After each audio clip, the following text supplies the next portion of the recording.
Hey everyone, it's Torres, and as some of you know, I've recently partnered with the Gracie family for their self-defense program, Women Empowered.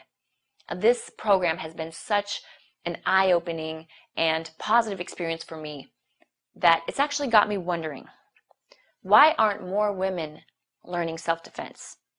I guess the better question, why did it take me so long to learn self-defense?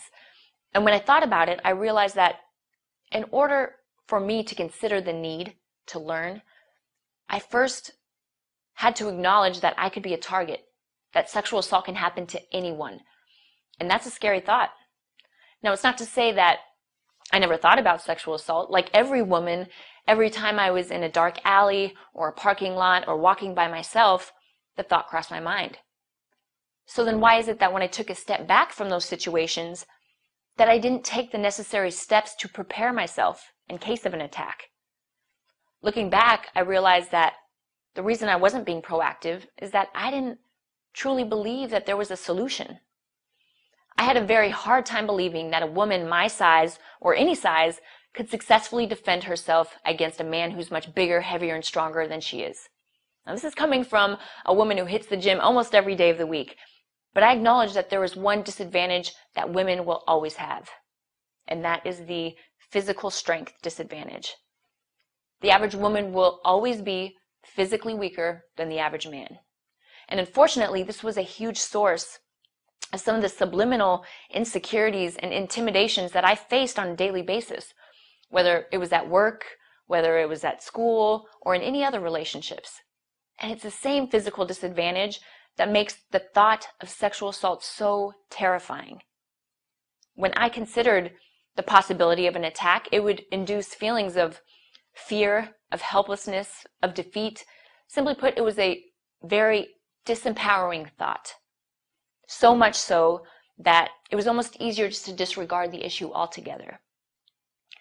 Until I learned an alarming statistic that 1 in 4 women will be sexually assaulted in her lifetime. And that's when I came to the conclusion that disregarding the facts will not lessen my chances or the chances of one of my close friends from being a target. I didn't want to leave it up to chance because the chances are just too high.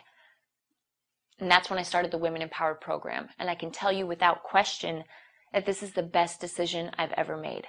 Now, it wasn't until I learned the strategies and techniques of the Women Empowered program that for the first time in my life, I actually believed I had the tools to defend myself against an assailant in a worst case scenario, regardless of his size. And that did incredible things for my confidence. And it's that same confidence that has allowed me and other students of the program to face and conquer some of the daily struggles that we encounter as women that are often rooted in those physical differences between men and women. Now, a little bit about the program. The Women Empowered program was created by the Gracie family, who for the past 80 years has been proving that with proper timing, leverage, and technique, that a smaller person can defeat a larger opponent.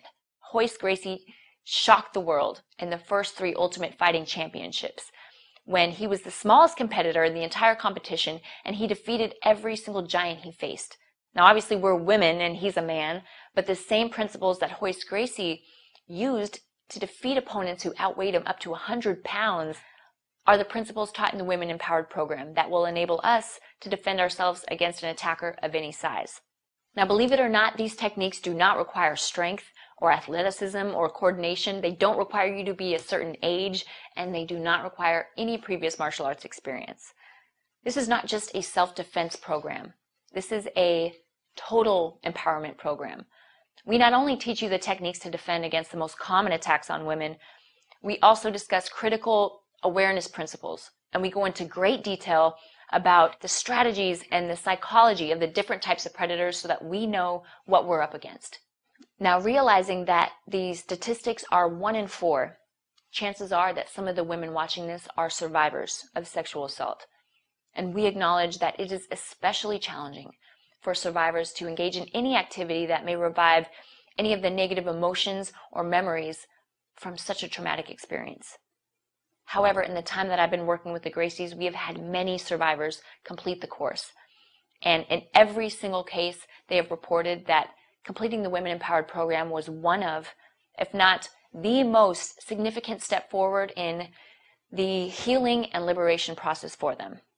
So why is it that more women aren't learning self-defense? It's because the thought of sexual assault only induces negative emotions of fear, of helplessness, and of failure. Well, I'm here to tell you that when I think about the possibility of being attacked, I no longer feel disempowered.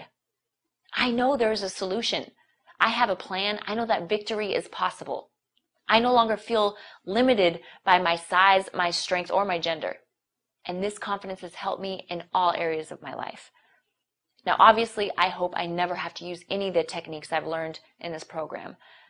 But I know that if I am ever targeted, I have a plan. And with the Women Empowered program, you will too.